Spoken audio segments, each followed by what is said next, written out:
Sad, umjesto ove jednodimenzionalne osi, lijevo, desno, ja sam u jednom članku predložio, nije to moj izum, te više dimenzionalne su se predlagale i u Europi, ja sam to prilagodio donekle hrvatskoj situaciji. Možemo malo ovo...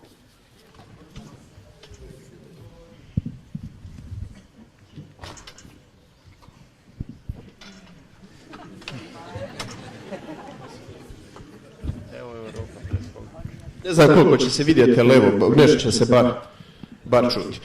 Dakle, evo, ljevica, desnica. Malo sad osjećam se kao da se ponavlja, jer sam kod Stankovića jučer dio ovoga rekao, ali dobro, ponavljanje majka znanja. Ovo je nedovoljno, jer ako kažete za neke osobe da su lijevo ili desno, obično pola promašite. Spominjao sam primjer Ivkošića, koji je desničar po pitanju nacionalnom i vrijednostnom, ali je lijevo vas da govori o zaštiti radnika nasuprot kapitalu i sl. Dakle, nasuprot ovoj podjeli, ja bih predložio u Hrvatskoj trodimenzionalnu, jer mi na osnovu 3 dimenzije određujemo političku orijentaciju. Prva se tiče nacionalne političke pozicije, gdje bi na jednom kraju bili politički Hrvati, a na drugom, ajmo ih nazvati Jugosloveni. To su prije bili politički Jugosloveni. Što ovo znači? Politički Hrvati imaju izražen hrvatski državotvorni osjećaj, dakle smatraju da hrvatski narod ima povijesno pravo stvoriti svoju državu, imati svoju državu kao i drugi narodi i vjeruju da može sam sobom bolje upraviti nego što mu mogu drugi. Taj politički Hrvat. S druge strane, pola su ovi koji su ili ravnodušni ili su prostavljeni hrvatskom državotvornom projektu, premda su većinom etnički Hrvati. U prošlosti su uglavnom bili politički Jugosloveni, vezani uz ovaj bivši režim, dok su danas deklarativno veliki europejci, oni teže regiji, regionu, Zapadnom Balkanu, povezivanju, uglavnom anacionalni su. Dakle, ovu protiv bi označio kao HJ, Hrvati Jugosloveni. Druga se dimenzija tiče vrijednosti u svakodnevnom životu. Pitanje pobačaja, eutanazija, dekriminalizacija lakih droga, gej brakovi, spolni odgoj i tako dalje. Na jednom polu bili bi konzervativni ili tradicionalni, označit ću to sa T, a na drugom bi bili liberalni ili permisivni, označit ću to sa P. Ovi su recimo sad bili za tradicionalni, ovi permisivni su bili protiv. Sad, treća O se odnosi na odnos prema radu i kapitalu. Na jednoj strani su socijalno osjetljivi, označit ću ih sa S, a na drugoj su ovi koji su skloni liberalnom kapitalizmu. Znači, kombiniranjem ove 3 osi, Hrvati, Jugosloveni, jako je bolje staviti sada A nacionalni, ali nek ostane Hrvati Jugosloveni, tradicionalni, permisivni, socijalni kapitalisti, dobiva se 8 mogućih kombinacija.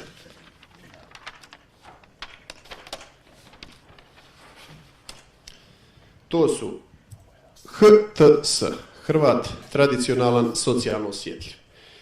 Hrvat tradicionalan kapitalist. Okay.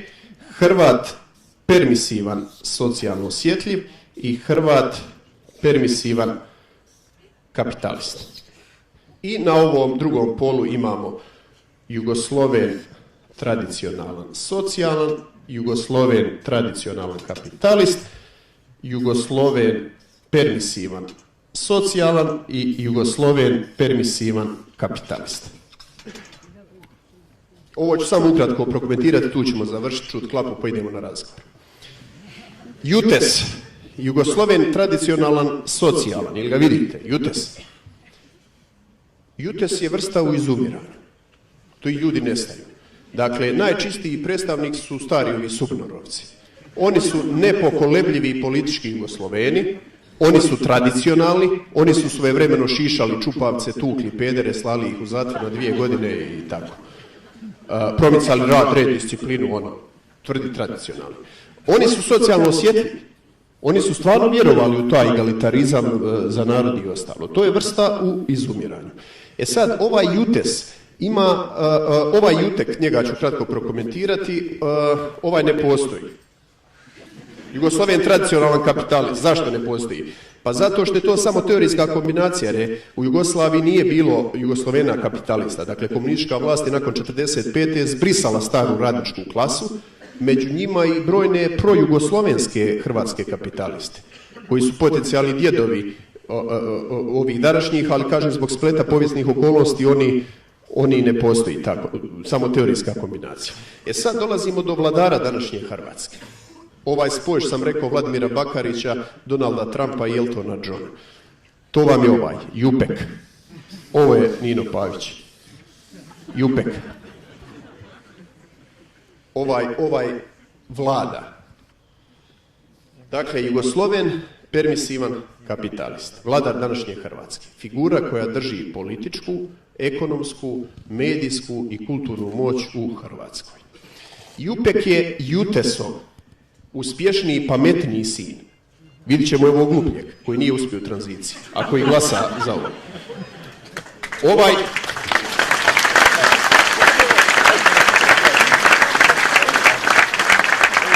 Ovaj Jupek, dakle pametniji Jutesov sin, koji se na vrijeme sa Marksa i Lenjina prebacio na Popera i Soroša. Najčišće primjerke nalazimo u korporaciji Europa Press Holding, ideologiji koju promiče Jutarnji list. Jupek je danas europejac, svjestan potrebe regionalnog pristupa, on je rafinirani hedonist, on je poznavatelj londonskih, japanskih restorana, pomislite na Butkovića, on je oštar kritizer katoličke crkve i hrvatske lijene radničke klase. Ovaj Jupek iskorištava Jupesa, svog glupljeg brata koji je ostao u vjeri u ove stare ideale i socijalu, i donedavno je bezrezervno dobivao Jupesovu podršku, kupio njihove glasove. No, rascjep između njih se počinje pomalo osjećati na ovoj razini, socijalno osjetljivo i kapitalizam. Tu se otvara jedna pukotina koja će politički biti važna u budućnosti. Dakle, ovaj socijalno osjetljivi Jupes počinje osjećati da ga je ovaj vukao za nos. Jupes su vam ovi koji žive po ovim predgrađima u Zagrebu, u Splitu, dobili se stanovi u socijalizmu, starci radili u firnicama, ostali, oni jadni još uvijek vjeruju u taj sistem da je to valjalo. A ovaj je profitirao i tada i sada, uzimajući njihove glasove. Recimo, to se vidi u borbi zagrebačkih studentskih prosvjednika protiv Jutarnjeg lista. Kad su ti studenti koji su ljevičari shvatili da Jutarnji radi za kapital, za dokidanje studentskih prava. Ili kad lijevi portal H-Alter kritizira gospodarsko vijeće predsjednika Josipovića, jer je sastavljeno samo od poslodavaca bez predstavnika sindikata i sl. Sad idemo na ovoga, da objasnimo ovog Jupesa, ovog mlađeg, ovog glupljeg brata. Dakle, Jugosloven permisivan socijalan, Jupes. Jupes je Jutekov, dakle naivniji, nesposobniji, ideološki, uglavnom i doslovno potomak. Jupes je ovisno o godini rođenja odrastao na Poletu, Radiju 101, Feralu. On je tranzicijski gubitnik za razliku od svog uspješnijeg brata Jupeka.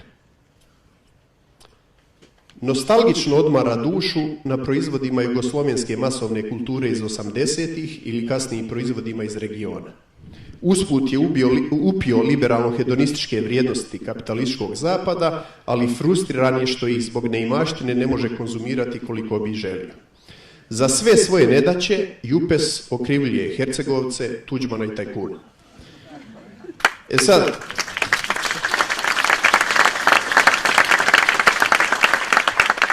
prelazimo kratko minuta na ovu hrvatsku stranu i tu završavam. Hrvat tradicionalan kapitalist, skraćeno HATEK. HATEK je politička orijentacija koju je promicala službena hrvatska politika 90. godina 20. stoljeća. HATEK je istovremeno i obrazac pod kojim se skrivalo najviše licemjerja. HATEK vam je lik poput Jure Radića ili Ivice Mudrinića. Nakon 99. HATEK uglavnom pasivno slijedi Jupekovu matricu. Pustio je da Jupek vodi igru i prilagodio ju se. Sanaderština je najplastičniji primjer te devijacije, političke devijacije. Dakle, HATEK je uglavnom sve ovo troje mu je bilo lažno. Dakle, svodio mu se na lažno domoljublje, busalo se to u prsa, nakon 99. vrlo lako je se to zaboravilo. Lažni tradicionalizam, uglavnom se pokazivali kao lopovi i nisu to bili nikakvi kapitalisti koji bi nešto tu investirali, pokretali proizvodnju, nego su uglavnom koristili monopolistički položaj i političke veze za sisanje. Sad dolazimo do pozicije koju se ja osobno osjećam blisko i koja mislim da je jedina koja može svrgnuti ovu hegemoniju Jupeka, a to je HATES. Hrvat tradicionalan socijalno osjetljiv. HTS je najveći Jupekov protivnik i dugoročno najveća prijetnja Jupekovoj hegemoniji iz razloga što su suprotstavljeni na sve tri osi. Između Jupeka i HTS-a će se voditi velika ideološka i kulturna borba narednih godina, možda i par desetljeća, oko umova i duša ove zadnje dvije kategorije koje pripada većina mladih ljudi u Hrvatskoj.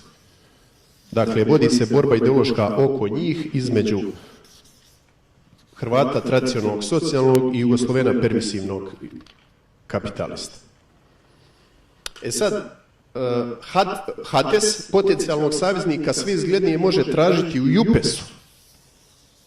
Ovaj koji je do sad bespogovorno slijedio Jupekovu matricu, ali uviđa da je postao socijalni gubitnik, da ga ovaj vuče za nos. Jeli, kao što Jutarnji list recimo iskorištava studentsku pobunu. Kratko samo zadnje dvije kategorije. HPS i HPEK. HPS, Hrvat permisivan socijalan, je najčešće pripadnik generacije odrasle nakon osamostaljenja Hrvatske. Stasao je njima je Hrvatska normalan okvir, dakle nemaju problema s nacionalnim, ali stasali su na komercijalnim televizijama, u sred potrošačkog društva i liberalnog hedonizma. Dakle, mladi su, kao što znamo, permisivni. HPEK je Hrvat permisivan kapitalist, sličan HPS-u s tom razlikom što je manje socijalno osjetljiva, više je na liniji liberalnog kapitalizma. E sad, radi preciznosti ovog kategorijalnog aparata mogu se koristiti još dodatno, da bi to još preciznije bilo, mogu se koristiti i mala slova, gdje bi malo slovo označavalo manje izraženu tu osobinu. Pa, na primjer, evo, veliko H, malo T, veliko S, bi označavalo poziciju političku koja spaja izrazito izraženo političko hrvatstvo, umjereno zastupanje tradicionalnih vrijednosti i snažnu socijalnu osjetljivost itd. itd. Vidite koliko je ovo preciznije za odrediti nečiju političku orijentaciju nego reći lijevo, desno, čime uvijek skoro pola promaši. Evo, zaustavit ću se sada na ovome, daću riječ Klapi, teško je zaokružiti misao jer je vrijeme kratko i ograničeno, ali nadam se bit ću zadovoljan ako sam barem dao nekog poticaja za reakciju, komentar, pa kakvi god bili. Hvala vam na strpljenju.